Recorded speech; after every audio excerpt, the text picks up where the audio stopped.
Biz Buxoro amirligini xarobaga aylantirdik, xususan mashhur minorani ham. Ruslar shaharni bosib olgach, ularni talon-taroj qila boshladilar. Bu ashyolarning qiymati 80 milliard dollarni tashkil etadi. Buxoro Mo'g'ul istilosidan buyon bu darajada vayronkorlik ko'rmagandi.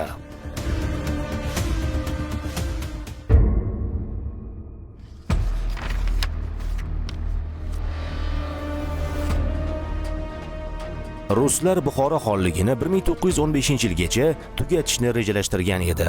Biroq Birinchi jahon urushi Buxoro amirligining umrini uzaytirdi. Buxoro taxtini ag'darishga qaratilgan hujum 1920-yilning 29-avgustida kechaning qoq yarmida boshlandi. Jangning ogohlantirmay ochilishi urush qoidalariga mutlaqo teskari edi.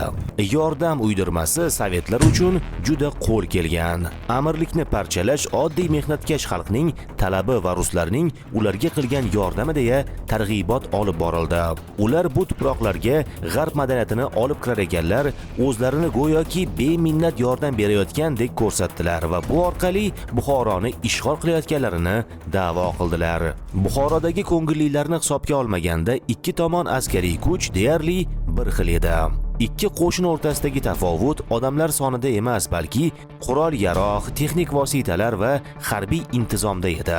Samolyot, tank va boshqa harbiy qurollar jihatidan ustun bo'lgan ruslarga qarshi turadigan hech vositasi yo'q bo'lgan Buxoro mudofaaga o'tishga majbur bo'ldi. Ruslar Buxorodagi qo'shinni osonlikcha yenga olmadilar. Buxoroliklar ruslarga qarshi mardonavor jang olib bordilar. Ruslarning urinishlari uzoq davom etdi.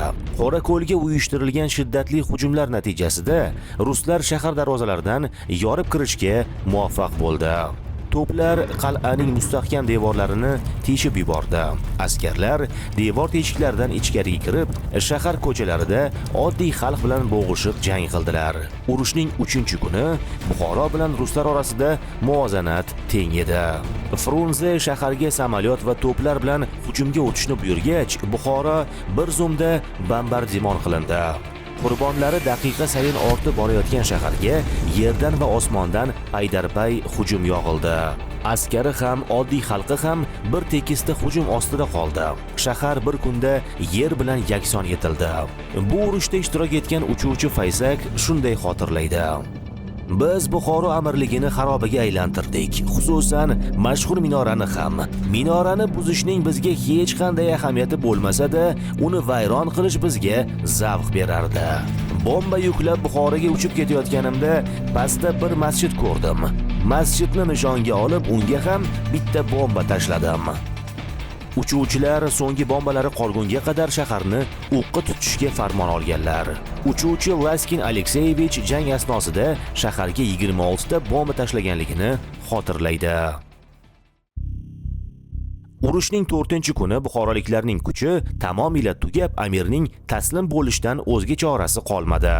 Afg'on kuchlari shaharning ishg'ol qilinganini eshitib, Sitorai Mohiqosada turgan Amir Olimxon yoniga keldilar. Amir shunday qaltis vaziyatda ham qochishni o'ziga ravo ko'rmas. Afg'on qo'mondonidan bundan buyog'iga nima qilish kerakligi haqida maslahat so'radi.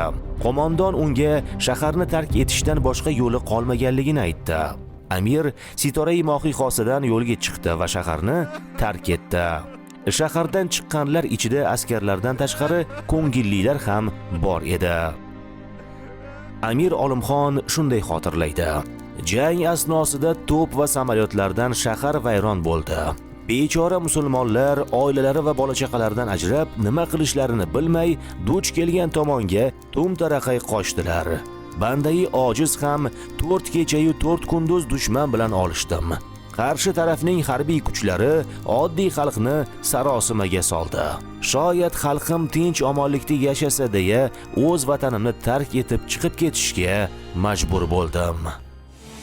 Buxoro ishg'ol qilingandan so'ng Frunze Leninga telegraf orqali xabar yo'lladi. Qizil buxoroliklar bilan birlashgan kuchlarimiz qadim Buxoroni qo'lga kiritdi. Taraqqiyot dushmanlari va qora guruhlarning tayanchi bo'lgan shahar yo'q qilindi. Endi Registon uzra bizning bayrog'imiz hilpirayajak. Darhaqiqat Buxoro yo'q qilindi. Shahar kuli ko'kka sovurildi. Urushdan keyingi rasmlardan shuni anglash mumkinki, turk islom olamining eng ko'zga ko'ringan Navqiron shahri xarobaga aylantirildi. Shaharning 5 dan 4 qismi yondi. Bu voqealar Amir shaharni tark etib chiqib ketganidan so'ng ham davom etdi. Ruslar qal'ani to'la qo'lga kiritganlardan keyin ham yong'inlarni o'chirishga harakat qilmay, uning to'la yonib kulga aylanishini tomosha qildilar. Kutubxonalar, noyob qo'lyozmalar, ming yillik tarixiy ma'naviy boyliklar yer bilan yakson etildi. Shaharga Fayzulla Xo'jayev hokim etib tayinlangandan so'ng yong'inlar o'chirildi. Buxoro xalqi urushdan ko'rgan talofatlar bilan cheklanib qolgani yo'q. Ruslar shaharni bosib olgach, ularni talon-taroj qila boshladilar. Qizil armiya xonlik xazinasiga qo'l suqdi. Devoriy gazetalarga shunday so'zlar bitilgan edi.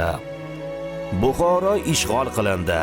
Amir saroyidan 10 put kulcha oltin, tilla buyumlar, oltin tangalar, minglarcha put kumush tangalar va boshqa qimmatbaho ashyolar topib olindi. Bu ashyolarning qiymati 77 million oltin so'midir. Bu qiymat bugungi kunda 80 milliard dollarni tashkil etadi. Ruslar bu xazinani 13 yuk vagonida Rossiyaga olib ketdilar. Buxoro Mo'g'ul istilosidan buyon bu darajada vayronkorlik ko'rmagandi. Mo'g'ullarga taslim bo'lmagan Buxoro yondirilgan, xarob qilingan edi. Bu safar ham bolsheviklarga bo'yin egmagan shahri azam tuprog'i yana bir bor vayronaga aylandi.